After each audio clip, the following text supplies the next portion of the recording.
ఇరాన్పై Israel దాడులు మొదలుపెట్టింది. Iran రాజధాని టెహ్రాన్లో భారీ పేలుళ్లు సంభవించాయి. తాము ఇరాన్పై ప్రివెంటివ్ స్ట్రైక్స్ లేదా ప్రీఎంప్టివ్ స్ట్రైక్స్ జరిపాము, అంటే ముందస్తు దాడుల్ని మేము చేశాము అని ఇజ్రాయెల్ ప్రకటించింది. తమ దాడులకు ప్రతీకారంగా ఇరాన్ కూడా దాడులు చేయవచ్చని భావిస్తోంది ఇజ్రాయెల్. దాడులకు ముందే ఇజ్రాయెల్ ఎమర్జెన్సీని ప్రకటించింది, విద్యా సంస్థలకు సెలవులు ప్రకటించింది, వర్క్ ప్లేసెస్ మూసేసింది, ప్రజలు బహిరంగంగా తిరగడాన్ని నిషేధించింది, కేవలం అత్యవసర సర్వీసులు మాత్రమే పనిచేయాలి అని ఇజ్రాయెల్ ప్రభుత్వం తన పౌరులకు ఆదేశాలు ఇచ్చింది. తమ దాడులతో దెబ్బతిన్న ఇరాన్ ప్రతీకార దాడులకు పాల్పడే ప్రమాదం ఉందని ఇజ్రాయెల్ ముందు జాగ్రత్త చర్యలు చేపట్టింది.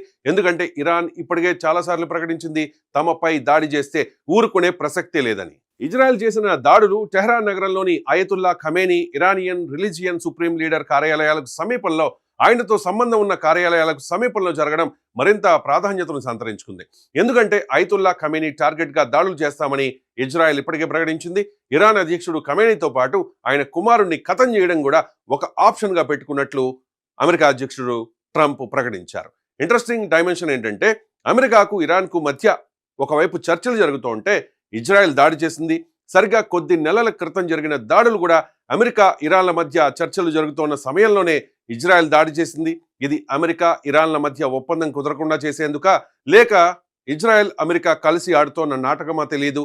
ఎందుకంటే అప్పుడు ట్రంప్ కూడా ఇరాన్పై దాడి చేయడానికి 2 వారాలు ఆలోచిస్తామని అన్నాడు. కానీ చెప్పిన మాటలకు విరుద్ధంగా 2 రోజుల్లో దాడులు మొదలుపెట్టాడు. సో గత అనుభవాలను బట్టి